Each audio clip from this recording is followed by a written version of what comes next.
The restaurant parking lot was empty, except for 2 cars. Inside one, Detective Michael Chen watched through tinted windows as his target emerged into the cool Boston evening. In his jacket pocket, a sealed envelope contained photographs that would never see a courtroom, evidence of corruption so deep it threatened to unravel America's most trusted law enforcement agency. Chen's hand trembled as he reached for his phone. One call could save his career, another could end his life. He chose neither. Instead, he drove away, leaving the envelope on the passenger seat, already knowing it was too late. The deal had been made decades ago, and tonight an innocent man would die because of it. South Boston, 1960s. While America watched the space race and worried about communism, a different kind of alliance was forming in the Irish Catholic neighborhoods of Massachusetts. 2 boys, separated by 6 years and eventually by entirely different moral codes, were growing up blocks apart. The older one, Whitey Sullivan, had already earned his reputation by age 14. Street fights, petty theft, and enforcer mentality wrapped in a teenager's body. The younger boy, Thomas Brennan, idolized him from afar.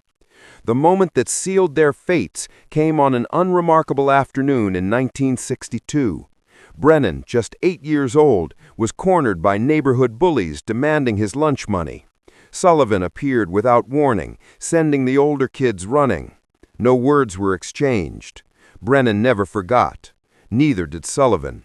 That silent intervention created a debt that would eventually cost 19 lives. By 1968, their paths had diverged dramatically. Sullivan spent the early 60s in Alcatraz, serving time for armed robbery and learning the sophisticated methods of organized crime from cellmates who treated prison like graduate school. Meanwhile, Brennan graduated from the FBI Academy, driven by a singular ambition to destroy the Italian mafia families that controlled New England's criminal underworld. Fall 1975. The meeting took place in an abandoned parking lot near Old Harbor, neutral ground in a city divided by invisible territorial lines. FBI Special Agent Thomas Brennan, now 31, came alone. Sullivan, 45 and freshly established as second in command of the Winter Hill Criminal Organization, arrived with calculated indifference. Brennan's pitch was simple. The Italians are feeding us intelligence on your crew. They want you gone. Work with us and we'll give you what you need to survive. Sullivan didn't respond immediately. He understood leverage. 3 days later, one of his men was executed by a Patriarcha family soldier. That same afternoon, Sullivan's response came through a coded message, "I'm in." On September 30th, 1975, Marcus Sullivan was officially designated Bureau Source 1544-TE in FBI records, top echelon, the highest classification reserved for the Bureau's most valuable informants. The paperwork described the standard arrangement, intelligence in exchange for reduced scrutiny. The reality was far more sinister. Sullivan hadn't been recruited. He had recruited them. The arrangement proved devastatingly effective. Between 1975 and 1981, Sullivan provided detailed intelligence about the Patriarcha family's operations in Boston, gambling rings, loan sharking networks, the locations of hidden cash. Every piece of information he provided was accurate, actionable, and strategically chosen. The FBI built airtight cases. Headlines celebrated their victories. Agent Brennan became a bureau star. His supervisor, Kevin Morrison, climbed the promotion ladder, and internal memos praised Sullivan as the most valuable asset in New England. What the FBI failed to recognize was the pattern. Every target Sullivan identified was a competitor. Every arrest cleared territory for Winter Hill expansion. By 1982, the Patriarcha family's Boston operations were decimated, and Sullivan controlled what remained, an estimated $4.7 million annually in gambling revenue, $2.3 million in loan sharking, and countless protection rackets throughout Greater Boston. The relationship had evolved beyond professional. In late 1982, Agent Brennan hosted a dinner party at his suburban home. The guest list included Supervisor Morrison and two active gang leaders, Sullivan and his partner Vincent the Marksman. They ate, drank, and discussed business, though which business was increasingly difficult to distinguish.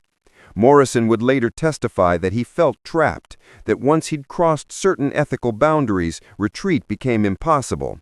But evidence suggests both agents enjoyed their privileged access to Boston's criminal elite, accepting an estimated $235,000 in cash payments over the next decade.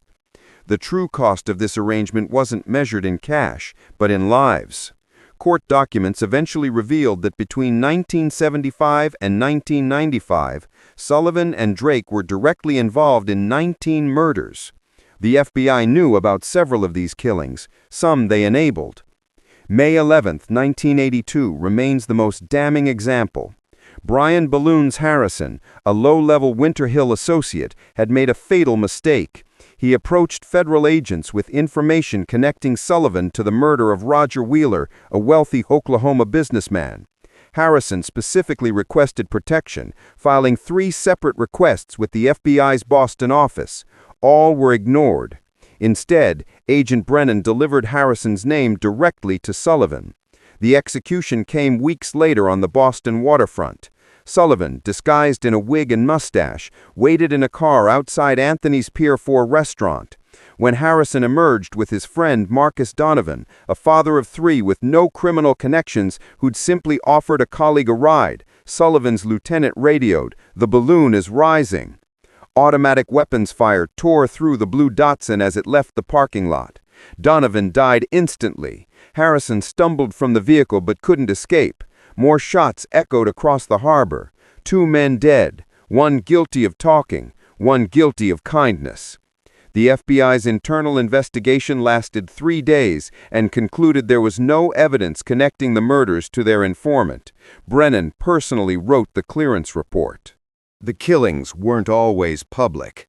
In 1981, Rebecca Davis, the 26-year-old girlfriend of Vincent Drake, discovered information that sealed her fate. Drake had confessed to her that he and Sullivan were FBI informants. Loose lips in the criminal underworld meant death sentences. They lured her to a vacant South Boston property Drake had recently purchased. As she walked through the door, Sullivan grabbed her from behind, his arm locking around her throat. Drake watched as his girlfriend was strangled. They buried her near the Neponset River, where her remains would stay hidden for 19 years. Psychologists who later analyzed Sullivan's behavior identified classic sociopathic traits: complete absence of empathy, masterful manipulation skills, and an ability to compartmentalize violence. He maintained his public image as South Boston's protector, the man who kept hard drugs away from neighborhood kids, while simultaneously controlling a distribution network that generated over $8 million annually.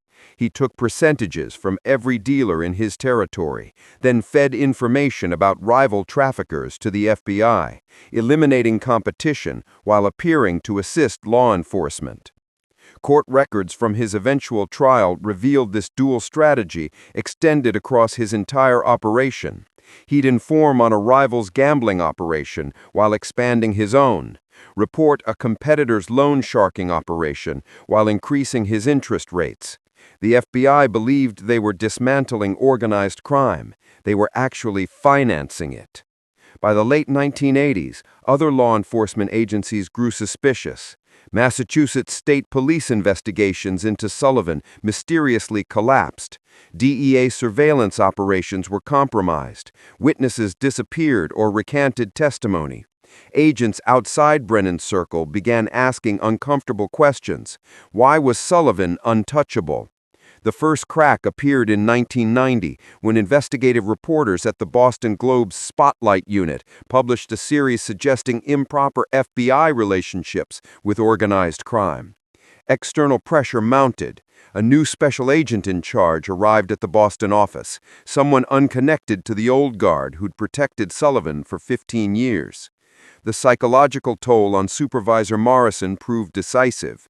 Consumed by guilt and fearing exposure, Morrison made a choice that would collapse the entire corrupt structure. In April 1995, he confessed everything to federal prosecutors and the Globe. He admitted accepting $127,000 in bribes, helping obstruct investigations, and, most damning, confirming the FBI had been complicit in multiple murders by leaking informant identities. Federal prosecutors moved quickly. An indictment was prepared charging Sullivan, Drake, and several associates with extortion, racketeering, and involvement in 19 murders. But Agent Brennan had one final act of corruption to commit. On December 23, 1994, Brennan learned of the sealed indictment. He made a phone call that would define the next 16 years. Hours before the arrest warrant was executed, Sullivan vanished. His longtime girlfriend, Catherine Green, disappeared with him. They left behind an apartment hastily emptied of valuables, cash, and any evidence of their plans. By January 1995, Marcus Sullivan was added to the FBI's 10 Most Wanted list with a $1 million reward. Reported sightings placed him in London, Sicily, Uruguay, and across Europe. The FBI received 3,847 tips over 16 years. All proved worthless. The truth was remarkably simple. Sullivan and Green lived quietly in a modest Santa Monica apartment under the names Charles and Carol Gaston. Neighbors knew them as an elderly couple who kept to themselves, occasionally shopping at local markets and taking evening walks along the beach. For 16 years, America's most wanted criminal hid in plain sight, just blocks from the Pacific Ocean. Meanwhile, the justice system grappled with the aftermath. In 2002, Brennan was convicted of racketeering and sentenced to 10 years in federal prison.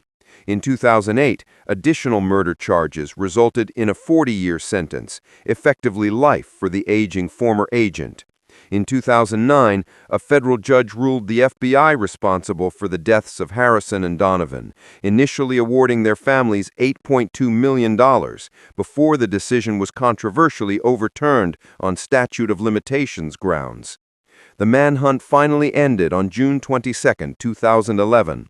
A former Santa Monica neighbor recognized Catherine Green from updated FBI publicity campaigns. Agents lured Sullivan to his building's parking garage with a fabricated story about a break-in. When he emerged, he was surrounded. 16 years of freedom ended in handcuffs. The trial began in June 2013. Prosecutors presented evidence spanning 4 decades, 19 murders, countless violent crimes, drug trafficking, extortion, and systematic corruption of federal law enforcement. On August 12, 2013, the jury returned guilty verdicts on 31 of 32 counts, including involvement in 11 murders. Sullivan was sentenced to 2 consecutive life terms, plus 5 years. He was transferred to Hazleton Federal Penitentiary in West Virginia in October 2018. Despite being 89 years old and one of America's most notorious criminals, he was placed in general population, a decision many questioned. Less than 12 hours after arrival, on October 30, 2018, Sullivan was beaten to death by inmates. His eyes were nearly gouged out, his skull fractured by a lock wrapped in a sock. Many saw it as the justice the system had failed to deliver decades earlier. The leaked files reveal what America was never meant to know, that the FBI's deal with Marcus Sullivan wasn't an aberration, but a calculated strategy that prioritized bureau statistics over human lives. 19 confirmed murders, dozens of families destroyed, a justice system corrupted from within, and 2 boys from South Boston whose childhood moment of kindness metastasized into one of American law enforcement's darkest chapters. The Donovan family fought for 37 years for justice. Rebecca Davis's remains weren't found until 2000, 19 years after her murder. Some families never received closure. The scandal triggered congressional hearings, internal investigations, and complete restructuring of the FBI's Boston office. But no reform could resurrect the dead or restore faith in institutions designed to protect the innocent. The files remain partially sealed, but the lesson is clear.